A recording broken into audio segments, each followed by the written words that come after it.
or should I say Melionario, just wanted to wish you a happy 60th birthday. Naku, senior citizen ka na, ha? Dapat magpapayat ka na to be as sexy as Shay. We love you, Mel. I wish you all the best today and for the next 60th year. Big hug. Happy birthday. Thank you for everything you've done for me, my family, for my husband.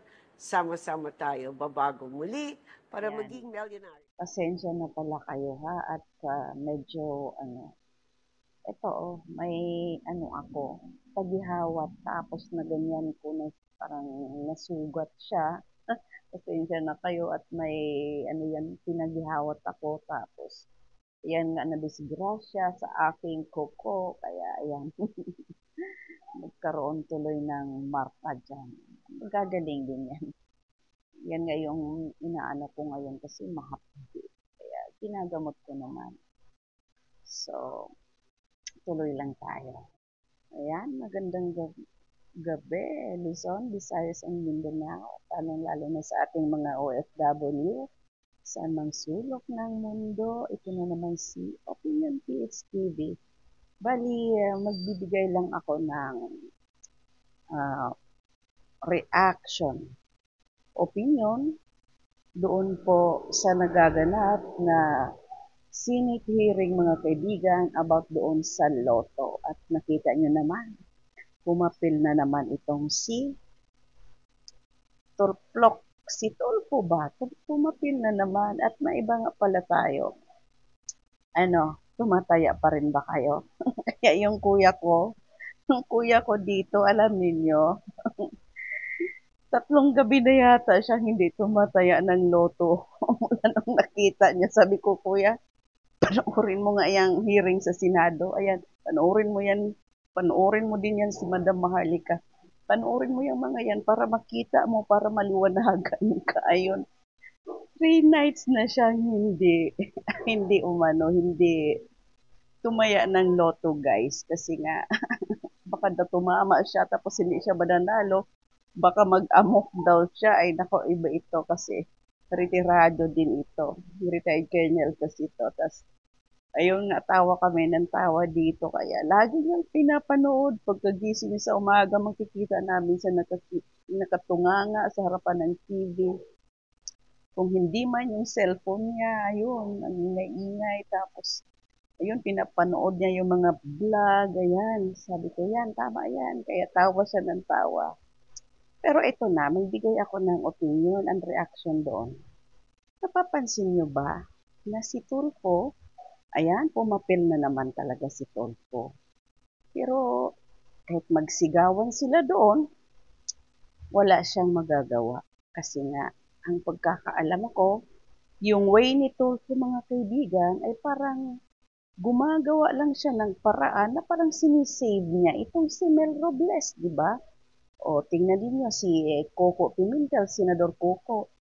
Parang nanahimik man, patawa-tawa lang kasi ang balita nga ay nagkaroon daw ng inaayos itong mga ito para siguro hindi na mag-ingay, o di ba? At today may nakita ako na sa Huwebes daw, sa hearing daw ay may bomba, may pasabog daw itong si Tulfo. Ay sana naman, totoo nga naman na magsalita itong si Tulfo kung halimbawa inaayos na ni Lisa Smugs ito dahil parang magkano ang alok doon kay Coco Pimentel, nasa 400 million. So ito mga kaibigan, para talagang hindi talaga maganda kasi hamakin ninyo yan, tumataya ang ating mga kababayan ng Lotto para lang makipagsapalaran, maibsan ang kagutuman at ang kahirapan. Pero sa ginagawa nilang ito, ayan na nagkabukelya na, at inamin nila na edited nga talaga yung mga picture na pinost nila. At bakit nila ginagawa yun? Hindi ba nila mag-gather yung mga lahat ng nananalo? Kasi nga, baka mas lalo silang mabukilya kasi nga hindi nga totoo. At talagang mayroong nagmamaniobra na sila-sila lang, mga kapamilya, mga kagrupo, mga kaalyado, sila-sila lang ang nananalo. Kaya siguro ayan ginawa nila, inedit-edit. Pero alam niyo kasi, ang taong bayan ay mabusisi na ngayon. 'Di ba? Ang dami ng alam ng mga taong bayan. Parang this time, nagpapasalamat ako dahil parang mulat na ang mga mata ng taong bayan. Although hindi naman lahat, alam naman na natin na meron pa talagang against dito sa mga pag-aakusa di umano sa mga alam natin na mga nakaupo. At yun nga ang abangan natin kasi nga mga kaibigan ay inaayos na ni Lisa Smugs ang naturang issue dahil nga nag-iingay na naman itong si Tulfo. Ayan, pumapapil na naman kasi nga alam natin na merong vested interest itong si Tulfo. Di ba nga, maalala natin na parang may connivance itong si Tulfo, di ba nga kasama nito ni Tambaloslos Martin Romualdez itong si Erwin Tulfo nung mga kanyang mga saan siya na may mga nasakote siyang bigas kasi kasama niya itong si Erwin. So para bagang may nakikita tayo ditong hindi maganda na parang magkakaroon ng connivance itong mga dating pinagkakatiwalaan natin, yung mga dating inaasahan natin na lumaban para sa bayan. At ito na parang sila-sila na talaga ang nagkakaroon ng kumbaga pagkakasundo-sundo sa mga gawain na ito ay aking sariling opinion lang kasi ito ay aking naramdaman, ito ay ating nakikita, hindi lang ako.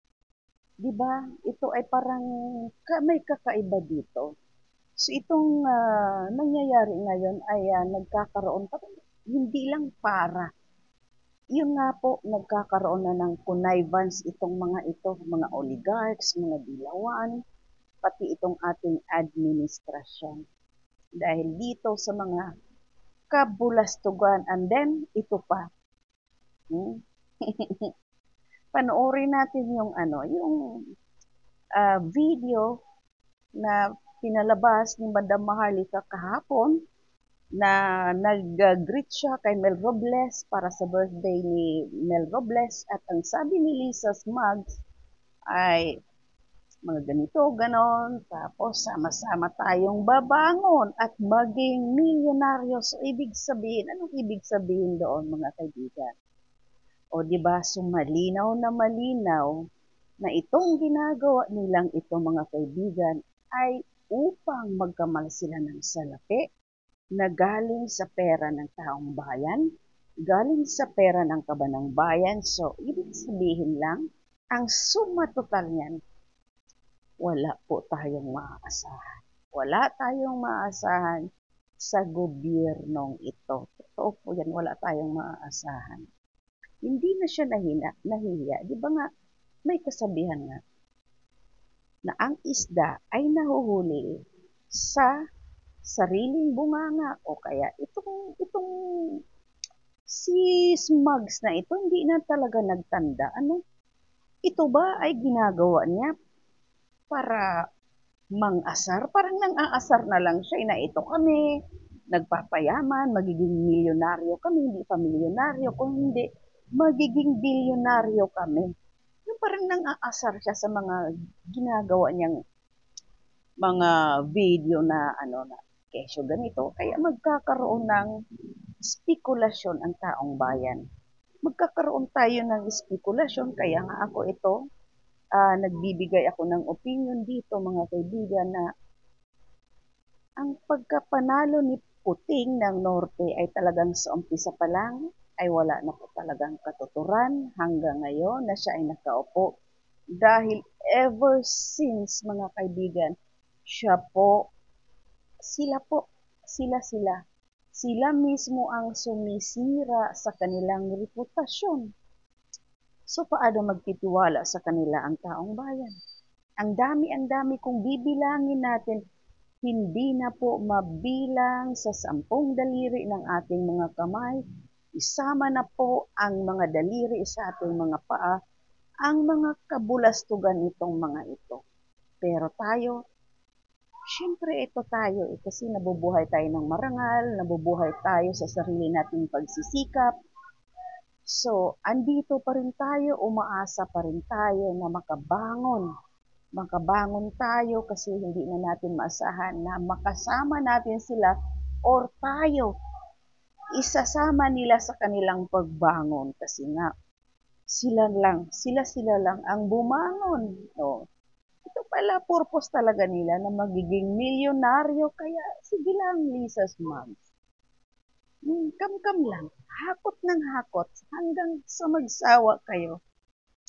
Pero tintandaan ninyo, kaya nga siguro nagkamali-mali ka na sa iyong mga video, sa iyong mga binibitawang salita kasi hindi mo na iniinda, hindi mo na iniisip kung ano ang magiging outcome or bangag ka lang talaga or bangag ka lang ba talaga or lasing or siguro nang aasar ka lalong-lalo na kay Madam Maharlika, inaasar mo o ang taong bayan mismo inaasar mo na sa itong mga binibitawan mong statement kasi nga ang gusto niyo pala sama-sama kayong babangong muli at magiging milyonaryo. So, wala.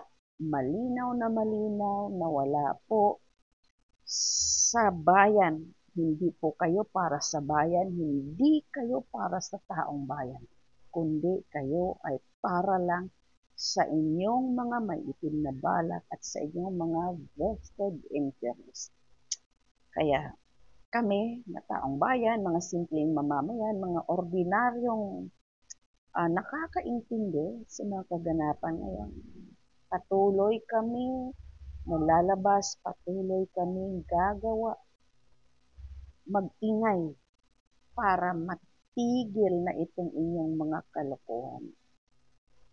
Hamakin ninyo yan, di ba? Kawawa, makikita mo, kaya nga sinasabi ko noon mga kaibigan, kapag napadaan ako sa mga lotto outlet, tapos maraming nakapila na gustong tumaya, gusto ko silang paghihilain, gusto ko silang hilahin, hablutin ko sila, umalis kayo dyan, huwag kayong tumaya, kasi hindi kayo mananalo. Dahil yun, kinukolekta lang yung mga pera na yan na galing sa mga taya ninyo. Tingnan niyo, kung iisipin, masakit. Kakarampot na pera. Iniipon nila at kakamkamin nila. Instead na ang purpose ng PCSO na yan ay para ayudahan, magkaroon sila ng assistance doon sa mga in need, sa mga nangangailangan ng assistance. Tapos kung ano-ano pang bla-bla nila, mga milyon-milyones yung mga pinagsasabi nila before ang lotto draw. Ganito, nagbigay ng milyon para sa mga matatanda at kung ano-ano pa. Di ba ang dami, nakakalula yung mga advertisement nila. Pero, kapag kaiisipin mo ang ginagawa nila, susumahin mo lahat yung mga pinagsasabi nila. Wala po sa buntot ang mga naibigay nilang tulong para sa taong bayan. Kasi nga po, yun nga, para sa pansarili lang nilang kapakanan. Kaya mahirap po mga kababayan, mga kaibigan, mga kaopinyon. Kailangan natin magmasid. Ako, dito lang ako, nanahimik lang ako. Kasi nga, meron akong importanteng inaatendihan din dito. Kaya hindi muna nga ako makapag-live streaming ng mga ilang araw pa kasi yun nga ang hirap din dito na wala akong gamit. So, antabayanan natin at abangan natin sa Webes daw may pasabog daw itong si Tulfo. Yan, kung totoo yan, ano kaya yung pasabog na yan mga kaibigan? Pasabog kung hindi naareglo, kung hindi naayos, kung hindi nasuhulan sana this time. Pero tandaan natin na lahat ng gagawin ng Tulfo na ito ay para sa kanyang pansariling interest. Nakita naman natin, inon hanggang bulat-lat lang naman siya, hanggang salita lang siya. O meron bang nangyayari yung mga pogo-pogo na yan, o yung ano-ano pa yung iniimbestigahan, o ano bang nangyari doon. Meron ba? Kaya baka nagkaroon na ng executive meeting, ibig sabihin, bakit kailangan pang magtawag ng executive meeting? Ibig sabihin ng executive meeting, sila-sila lang, hindi nila pwedeng ilabas sa madla. Bakit magkakaroon ng ganon? Public servant yan si Mercobles. And public servant yung mga senador na yan. Bakit kailangan pang magkaroon ng executive? Dahil ba may purpose sila na i-save itong si Mel Robles sa kanyang mga kabulastugan at itong Mrs. Muggs? Or may something dito, may binabalak itong si Tulfo na ito? Parang iba yung maiisip natin. Kasi hindi talaga angkop na talagang ganito ang mangyayari. Bakit hindi nila, nandun na di ba? Na-corner nila si Mel Robles. Ba't hindi pa nila yariin doon? At hindi pa nila mayari-yari. Nandoon na nga. So ngayon, mga kaibigan, hindi nila tatanggalin ito. Sigurado hindi tatanggalin ni Lisa Smugs at ni Kuting itong si Mel Robles kasi magaling. Tingnan niyo yung balita nung last week ng December. May nananalo ng 600 something million. Yun daw mga kaibigan ay pamasko. Pamasko ni Lisa Smugs kay Mel Robles. Panoorin niyo yung vlog ng Maharlika kasi kahit nandito lang ako, pinagtsatsagaan ko para hindi ako mahuli sa mga issue. Kaya lang, sa sobrang stress, dami-dami nang iniisip, kaya medyo nag-aano din ako, pero gusto ko na talagang magsalita at magbigay din ng aking opinion ukol dito mga kaibigan sa mga issue. At yung iba dyan, yung mga issue-issue ng awayan, wala akong pake dyan kasi hindi naman ako. Yung ako nga na tinitira, sinisira at nilait-lait, hindi man nga ako nag-ano doon kasi ayun, lalabas din naman ang katotohanan. Pero ako meron din akong ilalabas kasi mas maganda yung ikaw may hawak ka na katotohanan na mga ebidensya bago mo ilabas. At siguro mga kaibigan, yung dokyo na sa akin ay matibay na ebidensya yun kasi hindi naman ibibigay sa akin yun. Hindi ko naman pwedeng hawakan na ganun-ganun yon kung hindi totoo at hindi magkakaroon ng record na ganun kung hindi totoo. Kaya stay tuned, nandito pa rin si Opinion, hindi nawawala si Opinion, and maraming salamat sa inyong pagsuporta kay Opinion PHTV. Kita-kita tayo ulit kung kailan ako magkaroon ng time, kung kailan ako mag-LS ulit at huwag kayong mag-alala, nandito lang si Opinion.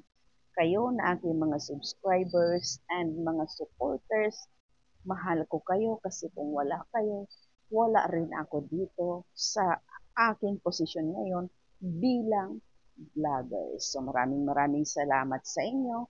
So yun lang po ang aking opinion, reaction doon sa nagaganap na hearing at panoorin natin mga kaibigan ulit itong video ni Lisa Smugs na ginrit niya itong si Mel Robles sa birthday nito na sinasabi niya, sama-sama tayong babangong muli at maging milyonaryos. Yun pa lang, wala na. Kaya ang ipagdasal natin na magkakaroon na ng katapusan ito mga kaibigan. Kasi hindi naman natutulog si God. Alam natin yan. Si God gumagawa ng paraan upang matuldukan itong mga ah, kaletsyahan, itong mga kalukuhan, kabulastugan na ginagawa nila. Kaya antabay lang po, and maraming salamat sa inyong lahat. Magandang gabi sana. Lahat po ay maging maayos ang inyong kalagayan. And sa mga OFWs, mag-iingat po ang lahat dyan sa amang sulok ng mundo. And Luzon, Visayas, and Mindanao at sa mga kapatid nating mga Muslim, mag-iingat po ang lahat. Patuloy lang ang buhay, laban lang, hindi tayo susuko. Kasi tayo yan. Pilipino tayo. Pilipino ako. Pilipino ka. Kaya kailangan mong magsumikap para sa iyong sarili at sa iyong pamilya. And again, thank you so much and God bless everyone. Magandang gabi. Hi, Mel! Or should I say Melionario? Just wanted to wish you a happy 60th birthday. Naku, senior citizen ka na, ha? Dapat magpapayat ka na to be as sexy as Shay. We love you, Mel. I wish you all the best today and for the next 60th year. Big hug. Happy birthday. Thank you for everything you've done for me, my family, for my husband. Sama-sama tayo, babago muli para maging millionaire.